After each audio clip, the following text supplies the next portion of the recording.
Convido o pastor Valnei, que nos trará a mensagem da palavra de Deus.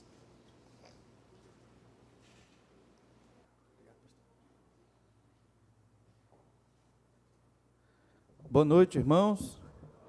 Que alegria ver as crianças ali no retiro. Um dia que eu fui lá à tarde visitar, estavam todas com suas Bíblias, decorando seus versículos para as tarefas, parecia o céu. Disse, meu Deus, como é que pode? Tudo com Bíblia, versículo, procurando os líderes e recitando os versículos. Até é difícil não ficar emocionado. E graças a Deus, né, por esse ministério. Agradecer também a Camila. Camila estava aí à frente do Retiro das Crianças nesse ano, e ela estava até meio ruim de saúde, né, estava com pressão alta, mas Deus abençoou, a pressão, graças a Deus, controlou. Ela, não sei nem se eu posso dizer, pode, né? Que ela está grávida, né? Está grávida. Porque às vezes a pessoa não quer que diga, né? Mas Camila também está grávida e estava lá no retiro com as crianças, né? Que bênção. Então, orar pelas nossas crianças, para que elas perseverem na fé no Senhor Jesus Cristo. Acredito que quase todas já creram em Jesus, as que não creram, se Deus quiser, vão crer e vai ser uma bênção. Mas nossa vida e nosso momento de adoração tem os altos e baixos, né? E é um baixo que é alto, né? É lembrada a nossa irmã Terezinha.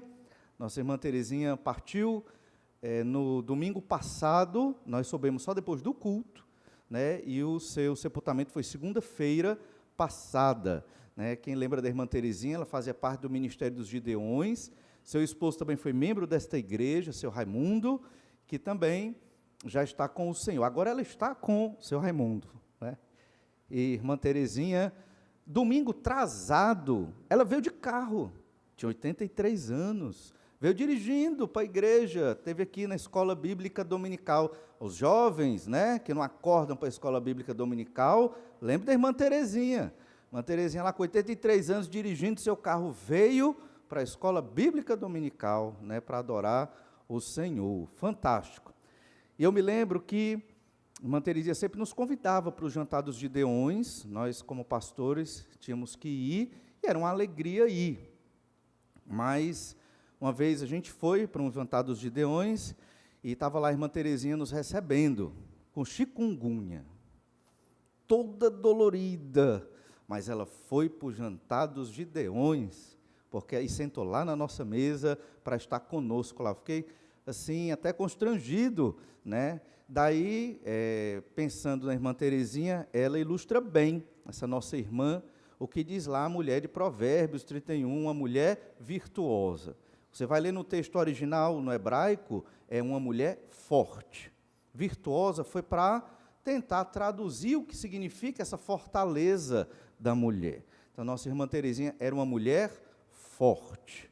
Ela estava sempre distribuindo Bíblias, né? Ela comprava uma caixa de Bíblia dos Gideões e ela entregava, né? Ela sempre contava essa história quando nós fomos visitá-la.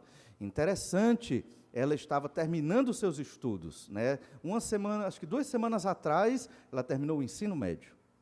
Estava com 83 anos. E o projeto dela, estudar teologia. Era o projeto dela, era estudar teologia. Com 83 anos, ela ainda tinha projetos e planos. Então, se você acha que está chegando na idade, ainda tem muito para você planejar, projetar e servir para a honra e glória do Senhor nosso Deus. Mas o Senhor quis levá-la e ela deixou filhos, filhas, crentes no Senhor Jesus Cristo, netos, né? E graças a Deus por isso, e um dia também nós encontraremos nossa irmã para adorar o Senhor nos céus. Queremos fazer menção dela, porque realmente foi uma vida de um excelente testemunho, e que nos anima e nos empolga, né, a batalhar e perseverar na fé. Não sei se eu vou chegar nem nos 80, nessas gerações como a minha são mais sensíveis, né? Não sei se eu vou chegar aos 80, mas se chegar, espero chegar com a força dela, se Deus permitir. Mas muito bem, irmãos, vamos orar pela família da nossa irmã Terezinha, que Deus esteja abençoando-os, e agradecer a Deus pela vida dela aqui no nosso meio. Vamos orar. Obrigado, Senhor, pela Tua graça, pela Tua misericórdia, pelo Teu amor, porque o Senhor é maravilhoso e cuida de nós. Enviou o Senhor Jesus Cristo para morrer na cruz pelos nossos pecados e nos garantir salvação, nos garantir a cidadania celestial, viver na pátria celestial, no novo céu e nova terra, sob o governo do Senhor Jesus Cristo, que voltará em breve. Obrigado, Senhor, por toda essa esperança e alegria que o Senhor nos dá, e obrigado pela irmã Terezinha, que foi uma crente, uma testemunha de Jesus, tão fiel, tão dedicada, até os últimos anos de sua vida. Nos ajuda a também, apesar das nossas fraquezas, enfermidades e dificuldades, testemunharmos do Senhor Jesus como fez a nossa irmã. Obrigado pela vida dela, pelo convívio que tivemos aqui e esperamos em breve encontrá-la. Senhor, que o Senhor conforte seus filhos, filhas, cuida deles, Senhor Deus, certamente sentem saudade de sua mãe. Que o Senhor esteja com toda essa família que tem servido ao Senhor em outras igrejas. Obrigado por esse tempo de adoração a Ti. É o que nós oramos gratos no nome de Jesus. Amém.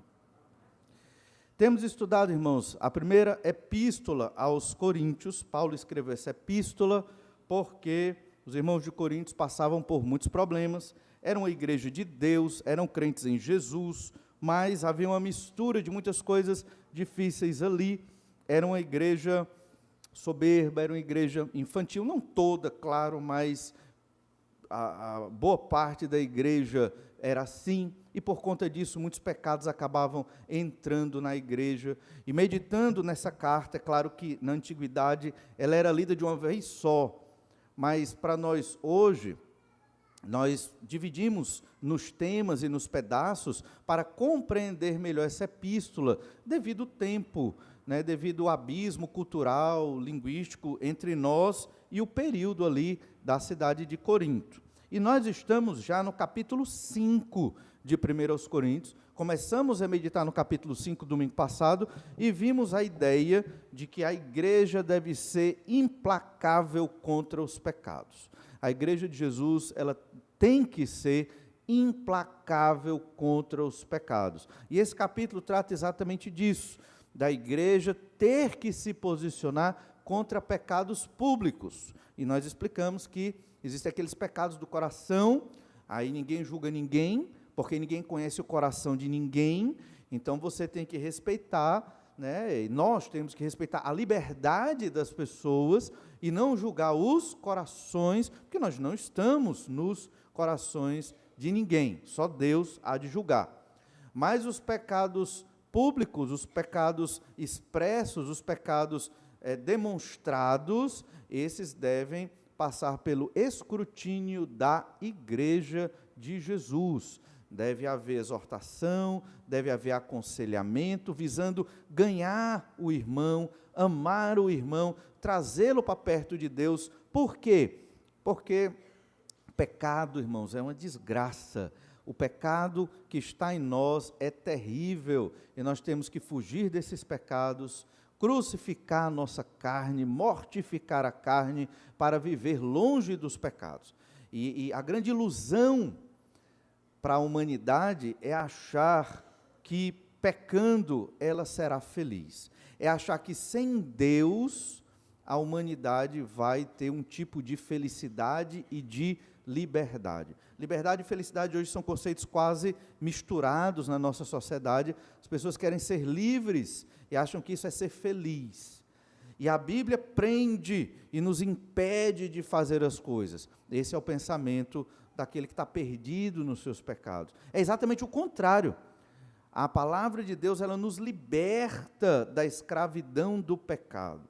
E essa é a verdadeira liberdade. Quando a pessoa crê no Senhor Jesus Cristo, ela fica livre para escolher, não quero andar neste caminho de pecado. Ela fica com a consciência aberta para perceber, essas práticas são de pecado, esse caminho leva à destruição, e eu não quero ir por este caminho. Quem não creu em Jesus, não consegue fazer isso. Não consegue perceber o perigo, a tragédia que é o pecado na sua vida.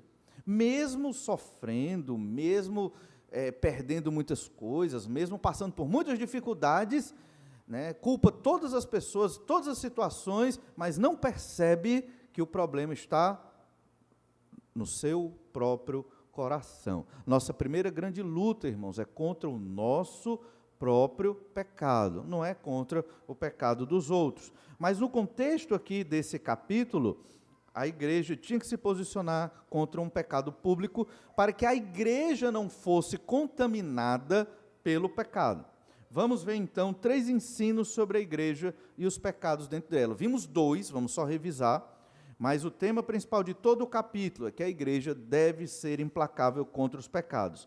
Vimos a primeira verdade, a soberba, ela naturaliza o pecado na igreja. A igreja de Corinto era uma igreja soberba, era uma igreja que achava que era muito forte em si mesma, pensava mais do que realmente era, e ela, por conta disso, acabou naturalizando o pecado. O que é isso? Tornar o pecado natural, tornar o pecado algo comum dentro da igreja. Olha, 1 Coríntios capítulo 5, revisando do verso 1 ao 5. Geralmente se ouve que há entre vós imoralidade, e imoralidade tal, como nem mesmo entre os gentios, isto é, haver quem se atreva a possuir a mulher de seu próprio pai. E contudo andais vós ensoberbecidos, e não chegastes a lamentar, para que fosse tirado do vosso meio quem tamanho ultraje praticou? Eu, na verdade, ainda que ausente em pessoa, mas presente em espírito, já sentenciei, como se estivesse presente, que o autor de tal infâmia seja em nome de Jesus, reunidos vós e o meu espírito, com o poder de Jesus nosso Senhor, entregue a Satanás para a destruição da carne, a fim de que o espírito seja salvo no dia do Senhor Jesus. Esta igreja, ela estava ensoberbecida, ela pensava em si, talvez no seu sucesso, né? Era uma igreja arrogante, era uma igreja que realmente pensava muito elevado de si mesmo, uma elevada autoestima, digamos assim, em vários aspectos, e por conta disso ela não estava olhando para o fundamental, para o mais importante, a cruz de Cristo. Consequentemente, permitiu conviver com esse tipo de pecado dentro da igreja. Soberba, ela naturaliza o pecado na igreja. Um segundo ensino que nós observamos também domingo passado, é que a soberba impede de reconhecermos e rejeitarmos o pecado. Essa soberba, essa arrogância do coração humano, e estamos falando de crentes, irmãos, estamos falando de crentes, aqui é uma igreja. Então, crentes, quando se permitem ser soberbos e arrogantes, quando se acham bons demais, justos demais, corretos demais, eles começam a não perceber os seus próprios pecados. E pelo fato de participar dos rituais da igreja, de estar nas atividades da igreja, ser membro da igreja e tantas outras coisas mais, acabam relaxando nas disciplinas espirituais e permitem o pecado da soberba e da arrogância tomar de conta do seu coração. Um teste para você, e é um teste que eu sempre aplico a mim. Se eu não estiver com a mente e o coração abertos para a repreensão, eu já caí no pecado da soberba. Todo crente em Jesus tem que estar com a mente e o coração aberto para uma repreensão. Entende? Isso é fácil? Não é fácil. Mas todos nós, independente da idade, pode ser um jovem não gosta de repreensão. Pode ser um senhor já idoso, talvez também não goste de uma repreensão pela idade. Não importa a idade.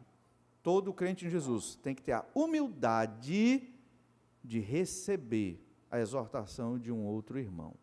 Considerá-la em oração e depois dar uma resposta. E isso tudo com educação, tranquilidade e compreensão. Isso não é fácil, irmãos. Isso mostra o grau de soberba da nossa vida. Entende? Então nós temos que trabalhar isso. Isso é uma disciplina espiritual. É eu trabalhar a minha humildade, como Jesus ensinou aos seus apóstolos. E nós vimos isso no domingo passado. Porque o contrário dessa soberba e arrogância dos crentes ela é exatamente a humildade que Jesus ensinou, ele sendo mestre e Deus fez-se carne, e não somente isso, lavou os pés dos seus apóstolos, numa atitude de extrema humilhação, e não somente isso, se deixou ser preso, maltratado e humilhado por pecadores e religiosos hipócritas, como os sacerdotes de Israel, os escribas e fariseus ali da nação. Ele se permitiu isso para nos livrar da condenação dos nossos pecados. Quer maior humilhação, ser condenado em 2 julgamentos, injustamente, julgamentos fraudulentos, foram os julgamentos em que Jesus foi condenado para ser crucificado em favor de nós, para a nossa libertação da condenação dos nossos pecados. Temos que aprender esse tipo de humilhação, que é típica, característica dos cristãos, dos verdadeiros crentes em Jesus. Olha então, a soberba impede de reconhecer e rejeitar os pecados. Aqui o pecado é a imoralidade, mas os pecados de modo geral. Olha o que diz o verso 6. Não é boa a vossa jactância. 1 Coríntios capítulo 5, verso 6. Não é boa a vossa jactância. Jactância aqui é a soberba, né? Não sabeis que um pouco de fermento leveda a massa toda? Lançai fora o velho fermento, para que sejais nova massa, como sois de fato sem fermento, pois também Cristo, nosso Cordeiro Pascal, foi imolado. Por isso, celebremos a festa, não com velho fermento, nem com o fermento da maldade e da malícia, e sim com os asmos da sinceridade e da verdade. Vimos que esse é o contexto do Antigo Testamento, onde Israel celebrava a festa da Páscoa e a festa dos pães asmos, logo depois da festa da Páscoa. E a Páscoa era o correlato da ceia do Senhor, só que na velha aliança, no Antigo Testamento, onde era morto um cordeiro, o sangue aspergido ali nos umbrais das portas, e certamente esse cordeiro apontava para Jesus Cristo, o Salvador, o Messias, que viria morrer numa cruz pelos pecadores. E é isso que Paulo está dizendo, a vossa soberba não é boa, né? Vocês têm que jogar fora o fermento que está contaminando a igreja, não por causa de vocês em si, mas por causa do Senhor Jesus Cristo, nosso Cordeiro Pascal. Isso é difícil, e isso é muito difícil, é muito complicado, é realmente algo difícil de fazer na sociedade em que nós vivemos. Naquela época já era difícil, tanto que os coríntios deixaram o pecador na igreja, normal ali, numa boa. Provavelmente aquele homem era um homem de posses, era um homem de boa condição na igreja, e a igreja de Corinto não queria se indispor com aquele homem que teve uma relação de imoralidade com a mulher do seu pai, provavelmente sua própria madrasta. E então chegamos no último ensino, que é o que nós queremos focar hoje, é que a soberba e a imoralidade devem ser expulsas da igreja. Todos somos pecadores, e para alguns talvez isso pareça ser hipocrisia. Todos somos pecadores, mas existem, como eu falei, os pecados que você trata entre você e o Senhor, e tem aqueles pecados que envergonham o Evangelho de Jesus, são um péssimo testemunho para a igreja de Jesus, e este pecador, se não se arrepender, ele tem que ser retirado da comunhão. E a gente vai entender isso um pouco melhor aqui. Olha o que diz 1 Coríntios 5, verso 9. Já em carta vos escrevi, que não vos associeis com os impuros. Impuros, se nós formos traduzir aqui literalmente, seria os pornos, os imorais. O pecado aqui era o da porneia, é um pecado da imoralidade. É o termo grego de onde vem pornografia e outras questões ligadas à imoralidade sexual. Todo tipo de imoralidade sexual no mundo greco-romano estava dentro aqui desta palavra, a palavra pornos. Então essa é a ideia aqui. Os impuros são os pornos. aqueles que estão se dizendo irmãos e vivendo numa imoralidade dentro da igreja. Isso a igreja não pode permitir, isso a igreja não pode deixar acontecer. Mas como é que não se associa com estes impuros, estes pecadores? Nós temos que, Paulo vai explicar isso muito bem aqui na nossa leitura, mas a ideia, já adiantando um pouco, é que do Senhor Jesus Cristo. Então, a lógica aqui é tratar aquele irmão, aquele que se diz irmão e está vivendo em pecado e não quer deixar o pecado. Isso é fundamental, porque se esse irmão se arrepender e pedir perdão, continua irmão, membro da igreja, participante da comunhão. Mas se ele não quer deixar o pecado, então ele tem que ser excomungado, retirado da comunhão. E o que significa isso? Significa que nós vamos tratar aquele irmão como se ele não fosse mais irmão em Jesus, mas como uma pessoa que precisa ouvir o evangelho e crer em Jesus, arrependido dos seus pecados. Aquela pessoa precisa de um arrependimento de pecados, porque é da natureza dos convertidos ao Senhor Jesus Cristo não viver nos pecados e na prática dos pecados. Mas nós não somos pecadores? Somos. E nós não pecamos? Pecamos. Mas o crente, ele luta contra os pecados, não quer viver nos seus pecados, confessa constantemente os seus pecados e foge com medo dos pecados, porque os pecados destroem a nossa vida. Nós sabemos disso. Os crentes não são, os cristãos, pessoas perfeitas e sem pecado. Os cristãos não são pessoas blindadas à queda ou algo nesse sentido. Somos falhos e pecadores. A grande diferença é que os crentes lutam contra os pecados com toda a sua força, no poder do Espírito Santo de Deus, porque entendem pela Bíblia Sagrada que o pecado nos destrói. E você que é crente em Jesus, que talvez veio de uma família destruída pelo alcoolismo, ou destruída pelos adultérios, ou destruída pelos vícios, você vai entender isso muito bem. Você vai rememorar como foi talvez sua infância, sua adolescência, e perceber quantos pecados da minha família me prejudicaram, e como o Evangelho de Jesus me salvou. Aqueles que nascem numa família cristã são imensamente abençoados. Não percebe o tamanho da bênção que tem por terem pais crentes. É um tesouro, assim, inimaginável, você viver na casa onde seus pais são crentes. Eles têm falhas, eles têm pecados. Certamente você que é filho sabe disso. Mas não se compara você viver na casa com seus pais crentes e você viver num lar de pais que não creram no Senhor Jesus Cristo. Não se compara. Então, o sistema familiar, o amor, a ética, o cuidado é enormemente superior. Por quê? Porque são pessoas melhores? Não. Porque temem a Deus e vivem debaixo da obediência à palavra do Senhor, a Bíblia Sagrada, que rege o nosso comportamento, as nossas emoções, as nossas decisões são baseadas no que a palavra de Deus nos ensina. Então, é uma riqueza enorme. Mas aqui, este jovem estava cometendo vários pecados, e Paulo já havia escrito uma carta antes dessa. Essa é a primeira epístola de Coríntios, mas houve uma carta antes, que não foi inspirada pelo Espírito Santo de Deus, por isso ela não está aqui na Bíblia Sagrada.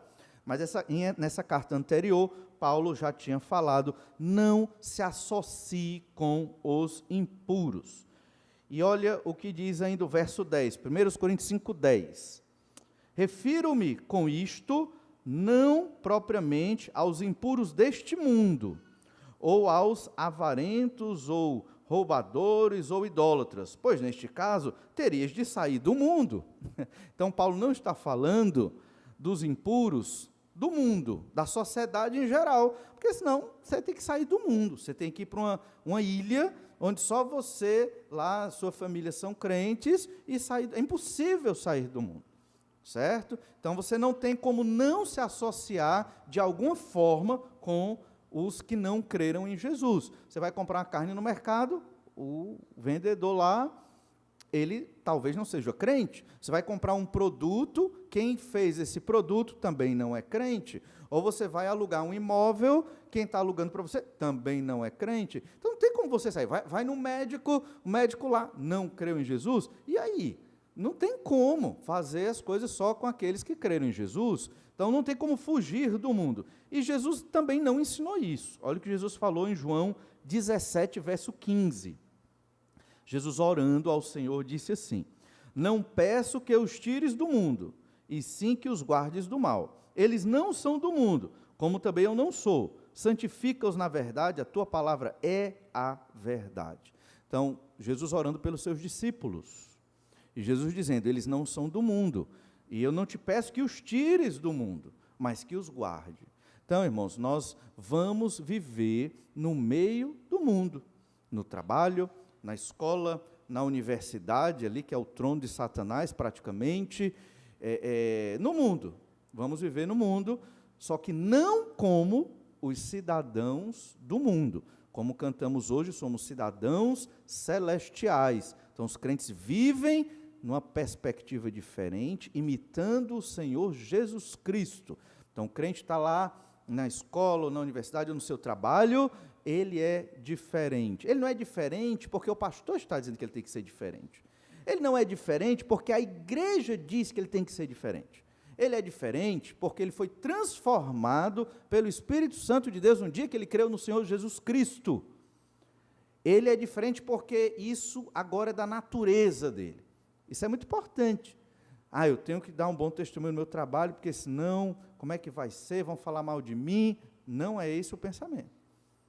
Eu tenho que ser luz porque eu sou luz.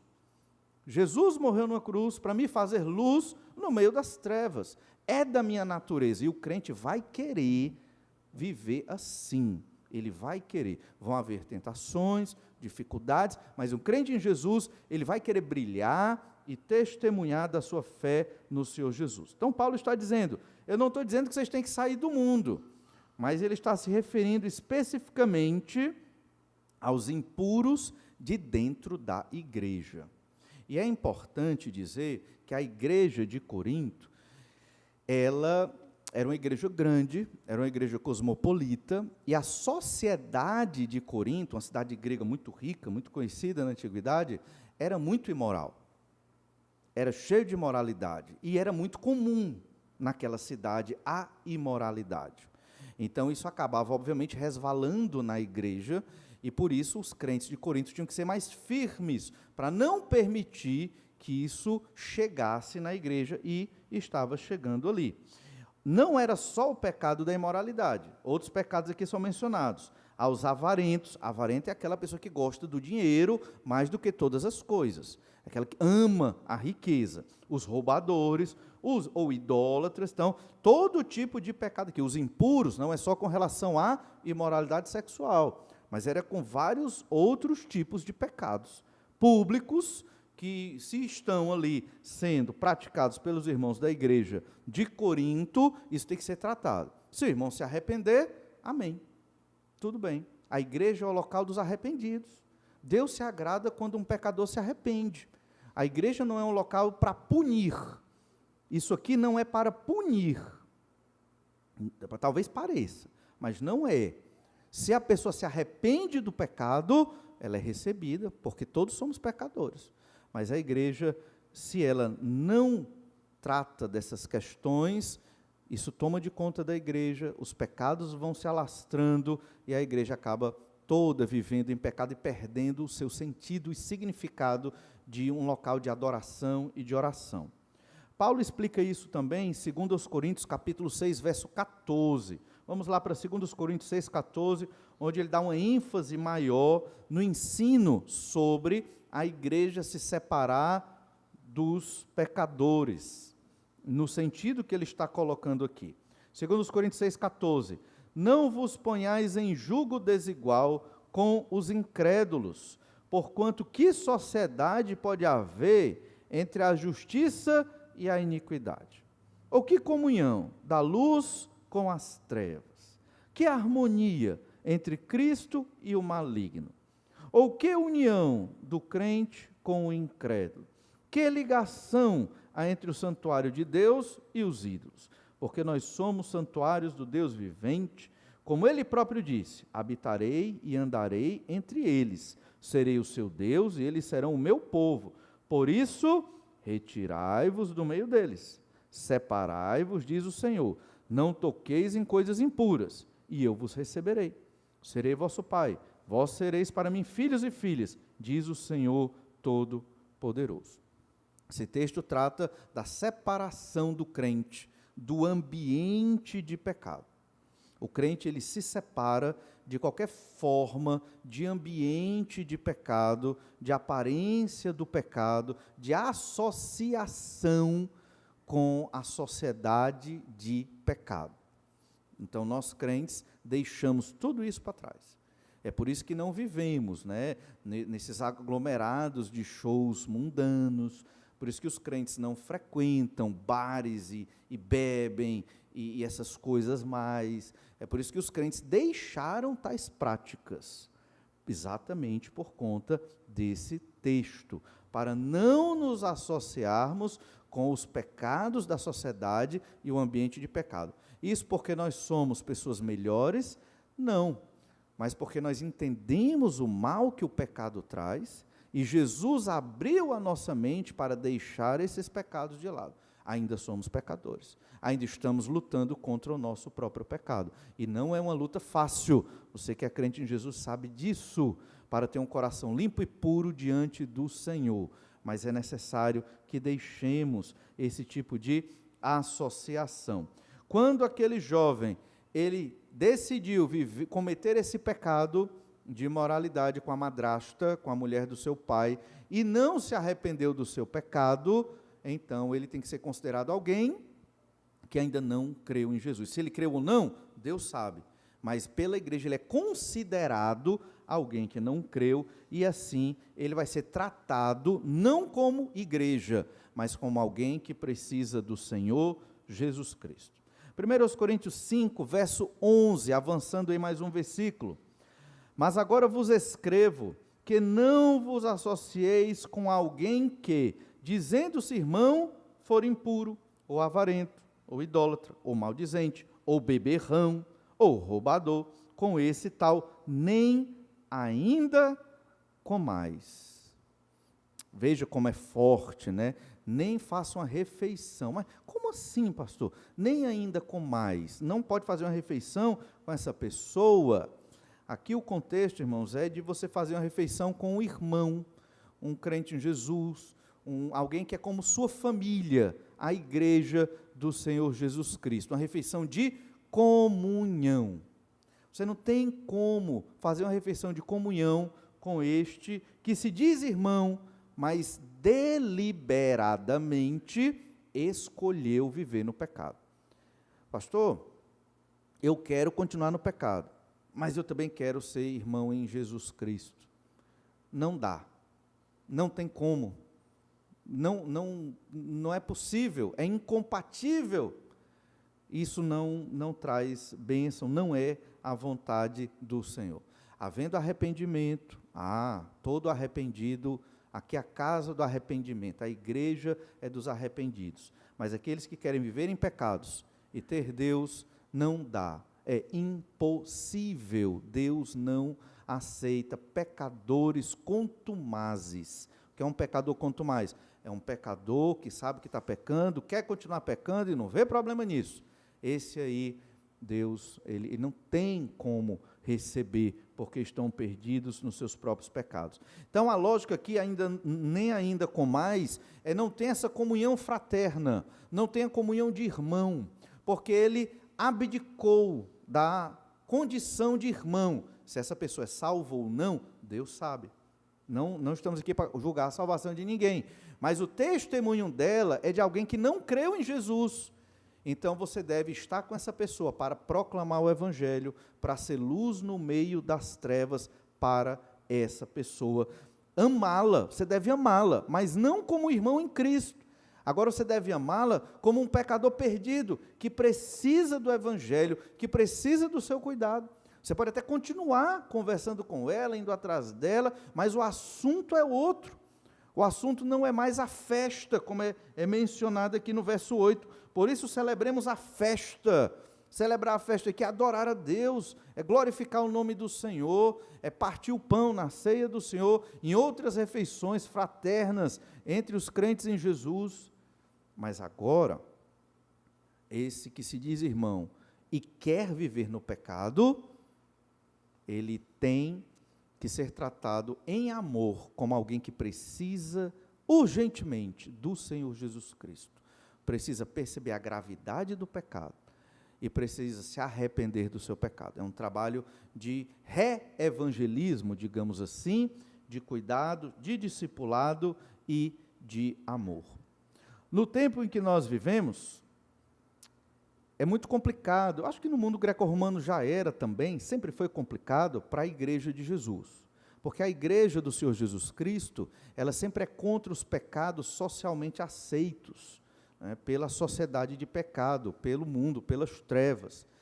E, ocasionalmente, surgem igrejas, instituições religiosas, que não veem problema em certos pecados.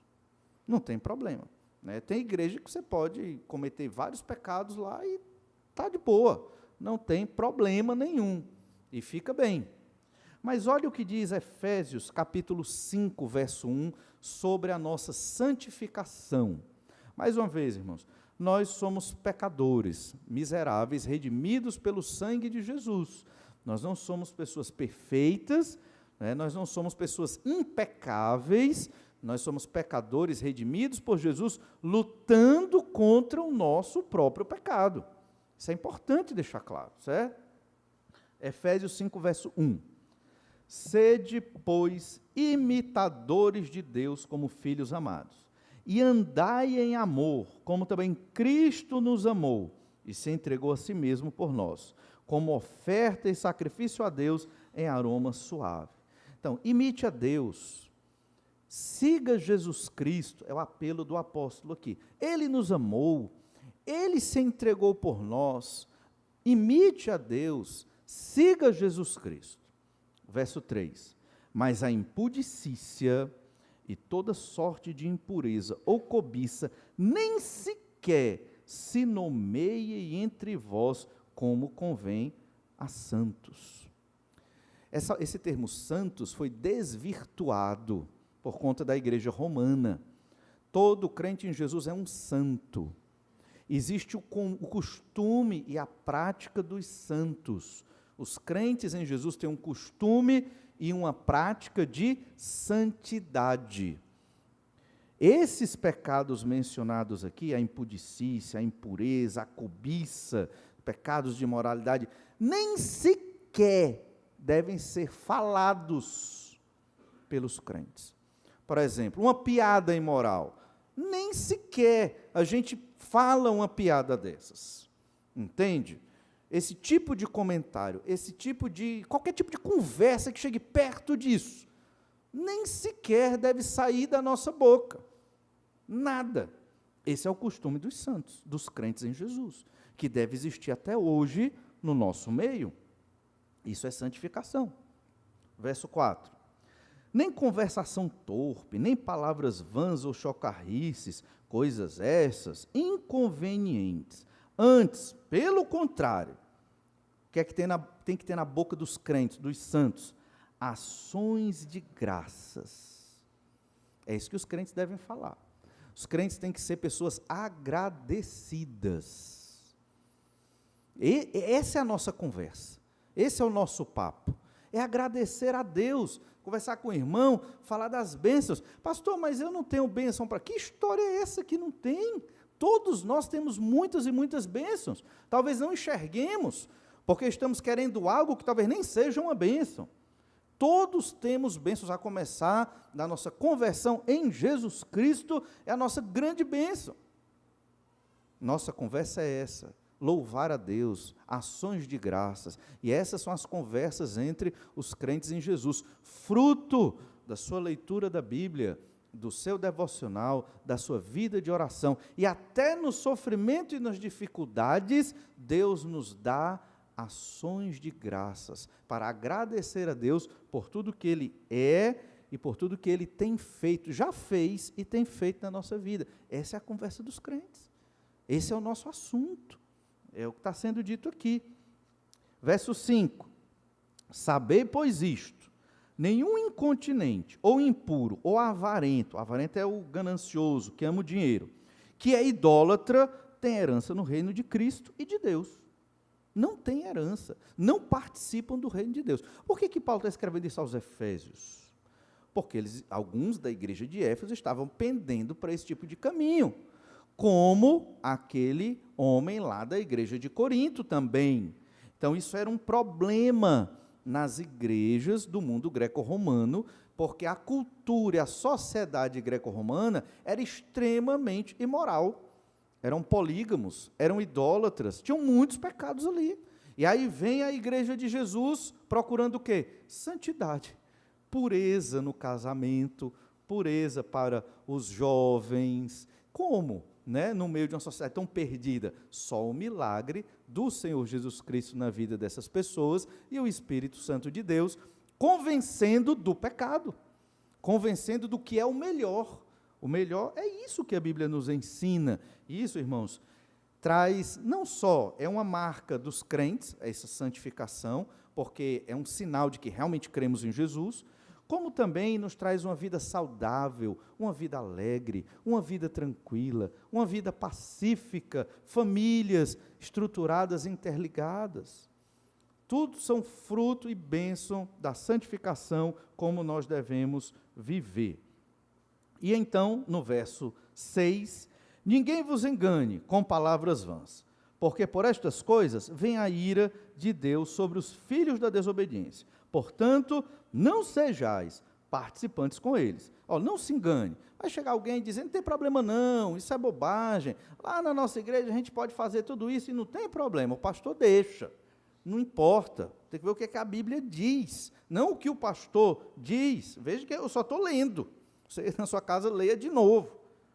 Então não se engane com essas palavras e não seja participante com os pecadores que vivem nas trevas. Como lemos em 2 Coríntios capítulo 6, do 14 em diante, nós não nos associamos com esses tipos de pecado. Nós nos separamos desses tipos de pecado.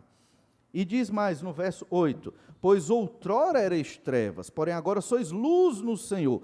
Andai como filhos da luz, porque o fruto da luz consiste em toda bondade, justiça e verdade, provando sempre o que é agradável ao Senhor.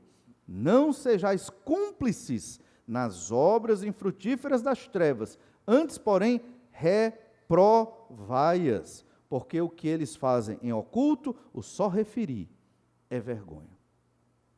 Esse texto deixa muito claro como deve ser o comportamento de um crente no meio de uma sociedade imoral, perdida nos seus próprios pecados.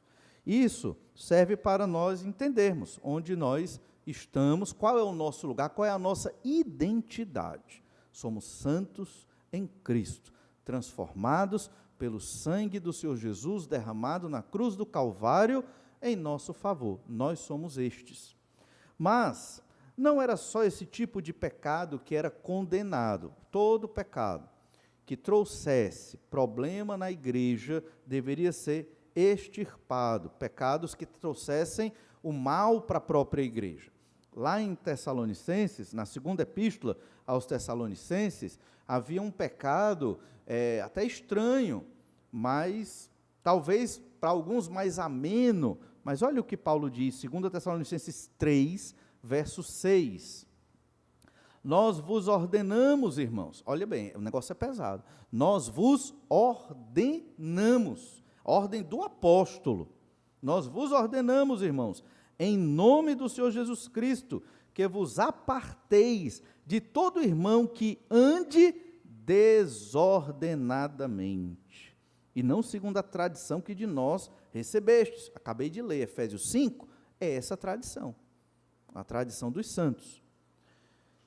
Pois vós mesmos estáis cientes do modo porque vos convém imitar-nos, visto que nunca nos portamos desordenadamente entre vós. Não temos tempo hoje de explicar na epístola os textos que mostram o que é andar desordenadamente. Mas depois você lê, tanto 1 Tessalonicenses como 2, que vai explicar. Andar desordenadamente aqui não é andar bêbado, não é praticar uma imoralidade, não é roubar. É você não trabalhar e não sustentar sua casa. Isso é andar desordenadamente no contexto da epístola de 1 Tessalonicenses. Que coisa, né? Então, talvez, não pareça um pecado tão grave assim, mas Paulo está ordenando, aparte-se desse irmão. Se ele se diz irmão e não está provendo ali para sua casa, está vivendo num pecado. Logo, ele está desordenado. Agora, ele não trabalhava, por quê? Porque ele não queria. Entenda, não é porque não tinha oportunidade de emprego, ele não queria, porque ele achava que Jesus ia voltar logo, para que trabalhar? Não vou trabalhar. Mas veja que esse tipo de pecado que estava bem gritante lá na igreja de Tessalônica, os irmãos tinham que se afastar desse. Só para você ver como a igreja ela deve se posicionar contra os pecados que podem vir a prejudicá-la. E por fim, 1 Coríntios 5, verso 12. Pois com que direito haveria eu de julgar os de fora? Não julgais vós os de dentro? Eu não posso julgar ninguém de fora da igreja, é Deus quem vai julgar. Eu não tenho como julgar, eu não sou juiz, nenhum de nós é juiz para julgar os pecados dos outros, certo? Mas, dentro da esfera da igreja de Jesus, da comunidade dos salvos, aqueles que se dizem crentes em Jesus, dentro de uma igreja local, eles devem testemunho a esta igreja, primeiro a Deus e depois a esta comunidade dos salvos. Viver igreja é algo muito importante dentro do Novo Testamento e tem sido esquecido na sociedade moderna. As pessoas não querem ter compromisso com igreja mais. Você vai para a igreja, volta da igreja e não tem nenhum tipo de cobrança, nenhum compromisso, nada. Você está solto e aquela igreja só quer saber de você para você dar o seu dinheiro lá. A maioria das igrejas modernas funciona assim. E quem cuida, quem é o dono da igreja, normalmente é um bispo, um apóstolo, que é o dono daquela igreja, e ele administra com aqueles que ele contrata, certo? Mas nos moldes da igreja neotestamentária, não é assim que funciona, não é assim que deve funcionar. A igreja é de Deus, né? O pastor não é o dono da igreja, é um guia espiritual? Sim, mas há toda uma liderança na igreja, há uma assembleia da igreja que decide os rumos da igreja, segundo o que a Escritura nos orienta. Por isso, você que é membro desta igreja, participe destas assembleias. Mas é importante dizer isso, membro da igreja deve satisfação da sua vida à igreja. Pastor, não quero dar satisfação da minha vida para a igreja. Não seja membro desta igreja. Aí você vai para as igrejas modernas, onde você faz o que quer e não dá satisfação da sua vida para ninguém. Mas lembre-se, isso não é a Bíblia. Isso não é a igreja que a Bíblia ensina. Porque a igreja é para nos proteger. A igreja é um ambiente seguro, onde os irmãos me protegem de mim mesmo e dos meus próprios pecados. Porque eu entendo que aqui tem irmãos que me amam e vão conversar comigo e vão me orientar. Ah, mas você não é um pastor? Sim, mas e daí, né? Você precisa também de orientação e de ajuda muitas vezes. Como irmãos estão aqui, é um ambiente para estarmos nos ajudando, nos orientando em amor e nos protegendo dos nossos próprios pecados. Verso 13, os de fora, porém, Deus os julgará. Deus julga os de fora da igreja. Não se preocupe com isso. Nós temos que pregar o evangelho para os de fora, não é julgar. Expulsai, pois, de entre vós o malfeitor. O malfeitor que é o pornos, é o que vive no pecado da imoralidade, que se diz irmão e quer continuar nesse tipo de pecado. Irmãos, o nosso relacionamento com Deus ele tem que ser mais importante do que o nosso relacionamento com qualquer ser humano. Deus tem que estar em primeiro lugar. Amar a Deus é mais importante do que qualquer outro relacionamento. Isso não significa que a igreja vai odiar este pecador aqui. Não. Significa que a igreja tem que colocar ele no lugar dele.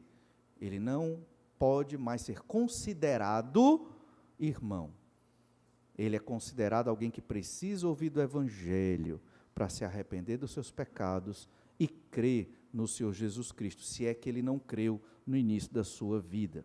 A igreja deve ser implacável contra os pecados. Esse ensino, ele é um pouco mais difícil, ele é um pouco mais duro, mas Jesus ensinou isso também.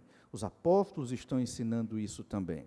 Uma igreja que entende isso, vive essa verdade, se torna uma igreja mais madura para proclamar o Evangelho de Jesus e para viver as verdades de Deus. O erro, ao ler esse texto, é nós machucarmos esse irmão, maltratarmos esse irmão, discriminarmos esse irmão. Isso é pecado também. Algumas igrejas, infelizmente, acabam fazendo isso. Quando se exclui da membresia um irmão que vive em pecado, não é com alegria, não é com satisfação, pelo contrário, é com dor e sofrimento. E o desejo é, irmão, se arrependa, irmão, entenda que esse pecado vai te fazer mal, irmão, volte para o Senhor, vamos caminhar junto, vamos imitar o Senhor Jesus Cristo, arrependa-se. Essa devem ser as palavras da igreja para um irmão que está vivendo em pecado. Porque o problema aqui é o pecado. E o pecado, como vimos, ele pode fermentar toda a massa do pão. Lembra que nós observamos que o fermento é um símbolo do pecado, e fermentando a massa, o pecado toma de conta da igreja, a igreja deixa de ser igreja. A igreja, quando ela é tomada pelo pecado, isso acontece, ela se torna uma associação religiosa de pecadores contumazes que querem pecar e dizer que são de Jesus. E aí isso não pode acontecer. Por isso a igreja, ela deve ser implacável contra os pecados. Nós contra o nosso próprio pecado e também contra os pecados que se manifestam publicamente. Vamos orar, pedir que o Senhor nos dê sabedoria, força e maturidade para viver o Evangelho do Senhor Jesus Cristo. Obrigado, Pai, por esse tempo onde podemos te adorar, te glorificar e falar até de assuntos difíceis para nós, como igreja do Senhor Jesus Cristo, mas sabemos que a tua palavra nos traz esperança e alegria, mas também nos ensina como ser igreja, como tratar de problemas complexos e difíceis. Dai-nos sabedoria, Senhor, para sermos amorosos, para sermos perdoadores, para agirmos como conselheiros, como servos uns dos outros. Jamais, Senhor Deus, nos deixa ser juízes implacáveis da vida das pessoas, mas servos imitando a humildade do Senhor Jesus Cristo, amando os nossos irmãos que estão sofrendo com muitos pecados. Dá sabedoria à tua igreja para tomar as decisões certas nas suas reuniões de assembleia, quando for necessário. Ajuda-nos a sermos cada vez mais parecidos, ó Pai, com o teu Filho, o Senhor Jesus Cristo. É o que nós te pedimos em nome de Jesus. Amém. Deus esteja lhe abençoando, lhe dando uma boa semana. Temos um tempo de oração silenciosa agora. Você pode estar conversando um pouco mais com o Senhor. Deus abençoe e uma boa noite.